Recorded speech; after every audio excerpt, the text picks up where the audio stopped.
Reports have come out that the Montreal Canadiens are going to stay quiet at this trade deadline. Or will they? Another article came out today saying that they would be shocked if Kent Hughes decided to stand pat. We'll be talking about that, plus Lane Hutson scores a buzzer-beating goal as he continues his tear, and finally a Habs Tankathon update, and we have some great news for you guys, so you guys don't want to miss anything we have to say on this edition of Habs Digest. Hello, bonjour, ahoy, and welcome to today's news edition of Habs Digest. I'm your host, Josh Gosse, alongside my co-host, Jesse Poirier. Quick reminder, guys, we just hit 4,000 subs, but our next goal is 5,000. So hit that button now if you're a returning viewer who hasn't hit it yet, or someone new who just stumbled upon the channel. It'd be really, really appreciated. Jesse, top topic today. You see all these reports about the Habs about to have a quiet trade deadline, but we have some news showing that maybe they won't. So, of course, Jeff Marek on 32 Thoughts, let me bring that back up, said that, quote, this time around with, of course, Monahan and Edmundson injured, they expect the Canadiens to be quiet. And that's what Marek said regarding the Canadiens trade deadline outlook, saying there's lots of veteran players that Hughes is taking calls on, but he believes he wants these veteran players around the abundance of youth. But Marco D'Amico, the author of this article, said there's a sense of deja vu when it comes to this positioning, as it greatly resembles the rhetoric put forth by the team after Sherratt was removed from trade consideration. When they moved to Foley and Sherratt, it seemed like Canadiens had finished their selling early, projecting the Canadiens to have a quiet March 21st. We all know what happened next. And he says, it now remains to be seen if Hughes' positioning will be as effective this spring. However, based on precedents and the rumblings surrounding certain veteran players, it would be shocking if Hughes were to simply stand pat or make a couple of minor moves. Jesse, I thought this was interesting and a really good take because people said that Sherratt was not getting moved, the Canadiens were not going to do anything, and what did we do? We got a first-round pick from Florida that we'll be talking about a bit later in this video. So, what are your thoughts on this whole situation? Do you think the Habs will stay quiet, or do you think Hughes is going to be firing move after move? I think Hughes is definitely going to be making moves at this trade deadline because it's been part of their master plan since the beginning of the season. They had planned, they're just waiting to get maximum value at the trade deadline. And I think, Josh, the reason for this, my reasoning for this philosophy is because they've kind of shown a willingness to compete in games while not necessarily having the most stacked roster. Mm-hmm. So I think it's a great way to instill a winning culture while still knowing, okay, we're probably not going to be getting in the playoffs this year. Let's maximize our chances of getting the best draft capital we can while still competing. Mm-hmm. So I think that, early on in the year, having a lot of inexperienced players comes into that. Now the injuries have been a part of that. Yeah. And I think now trading away a couple players will also further along that agenda.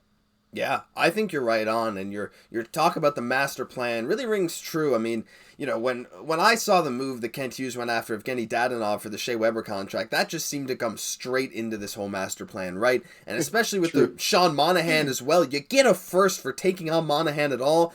You knew if there's anywhere where there's going to be pressure-free minutes, a guy who can sort of rehab from his injuries, it'd be in Montreal, and he has shown that when he's healthy, he's a great player, so I mean, I think that, those guys, along with Joel Edmundson, of course, he's been injured, so the talks have kind of slowed down. But a guy like Jonathan Drouin, who has been really stepping it up as of late. Mike Hoffman, who has 10 points in his last 12 games.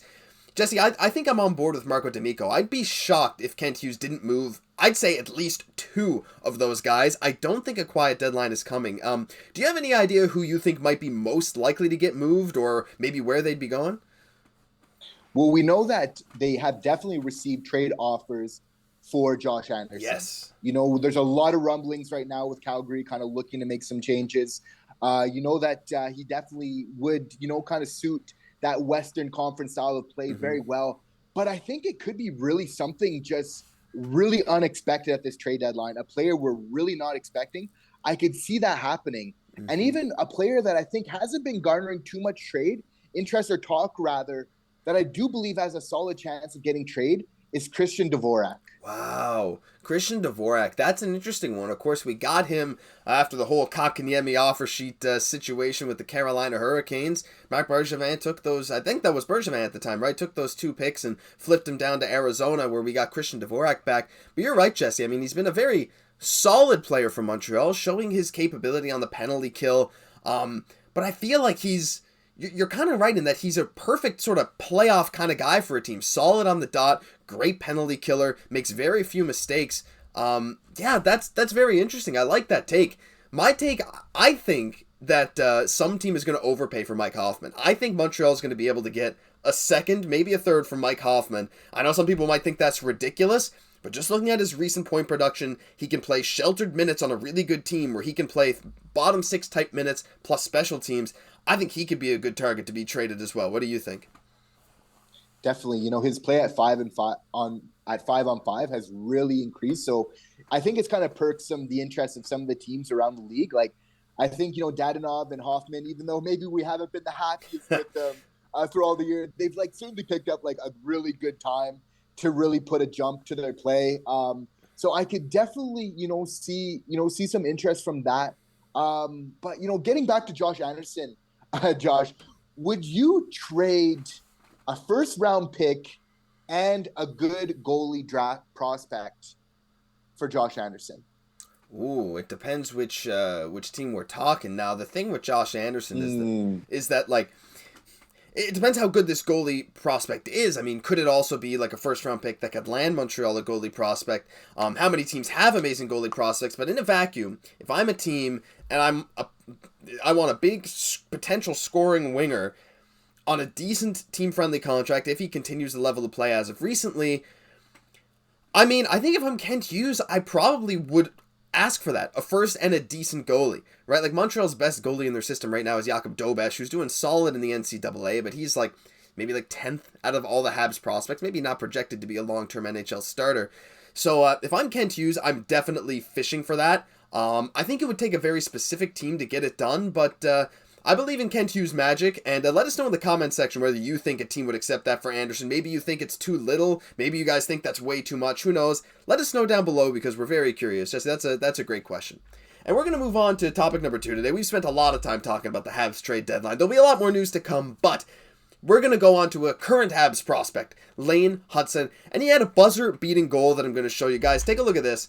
We're going to play it here. Oops, there we go. I think it should play now. Look at this. Catches it at the point, sidesteps the defender, and just wires it home. Lane Hutson created that play from scratch in his own end as I play this clip again for you guys.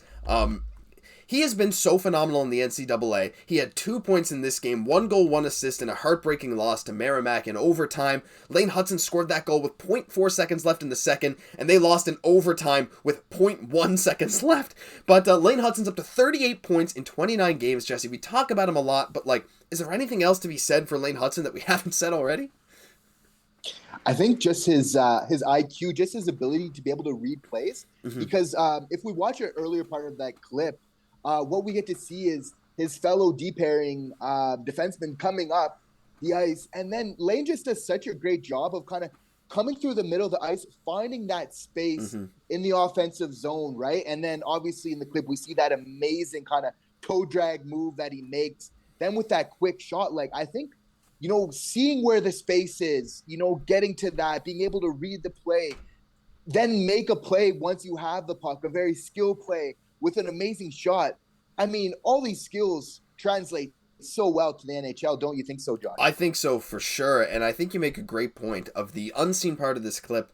But being able to find a gap is such an important skill, especially at the NHL level. How many times have we seen guys, even someone like Slafkovsky this year before he got hurt, his ability to make a play and then find a gap was not really there, and it's something it takes a lot of prospects time to develop, especially once there's less space at the NHL level. Guys are faster, closing out quicker, but Hudson's playing against a lot of men here in the NCAA, and he's able to use these gaps to his advantage. He's the way he sees the offensive side of the puck, sure, there are some defensive shortcomings. We like to ignore those around here. But his IQ, like you said, on offense is through the roof. His ability to find seams, to sort of seamlessly transition from defense to offense, to cycle the puck, it's amazing. And yeah, I mean, we can't wait for him to be part of Montreal in the future. Final topic today, Jesse. A Canadiens Tankathon update. I'm sure a lot of you guys watching out there love the Tankathon, love the updates on where Montreal stands when it comes to the Connor Bedard sweepstakes, and we got one for you here today. Here's the most recent, as of maybe 20 minutes before recording this video, February 19th, 2023 NHL Draft Lottery Simulator. And you can see Montreal's there at 7th right now. They only have a 6.5% chance at the number 1 overall pick, which is not great. But what you will notice is teams like San Jose, Arizona, and Vancouver have been making up ground on Montreal in the standings, getting a lot closer to Montreal's point total than they were just a few games ago. And another thing you guys might notice, if you look right at the bottom, the last team in the lottery below Florida there's no teams with any percent odds at getting the number 1 overall pick. Florida has officially slipped back in, and Montreal has an extra 3% chance at the number 1 overall pick. Jesse, I know it was great seeing Montreal come out with fresh legs after the All-Star break, get a couple wins, but with Florida losing a bit more and some other teams making up ground, like, how high do you think Montreal can go? And do you think there's a legit chance that Montreal could maybe end up with 2 top 10 picks? I think so, but I think that our pick, there's a very good chance. My prediction is we're going to finish probably 4th, and a good chance of maybe even 3rd. Because you're looking at the schedule for March, we got a lot of games coming up. We're going to be getting rid of some players at the trade deadline. Obviously the injuries that we already mentioned. So I think all of those things, kind of putting those factors in with the remaining schedule we have, definitely going to drop a couple spots, and I'm okay with it. Statistically, the hardest schedule left of any NHL team is Montreal. Fun fact, the top 5 on that list were all in the Atlantic Division, so that just shows you the pure talent in the division Montreal's in. But you're right, Jesse. Teams like Vancouver are going to look to do maybe a little better, hopefully. I mean, they're hoping to win some games. San Jose, I mean, with Erik Karlsson's play, they're bound to win a few later. I mean, depends if Timo Meier ends up getting shipped out. But, yeah, Montreal, I think, Habs fans, we're going to have to brace for some losses as we go down the rest of the season. A brutal schedule back-to-back, some of the toughest matchups in the league. But, hey, when it comes to the Tankathon, that's all good news. That'll do it for this news edition of Habs Digest. If you guys enjoyed, leave a like, comment, subscribe to the channel. We're on the road to 5,000 subs. We know you guys can help us out with that. I'm Josh Gosse for my co-host, Jesse Poirier. We'll catch you in the next one.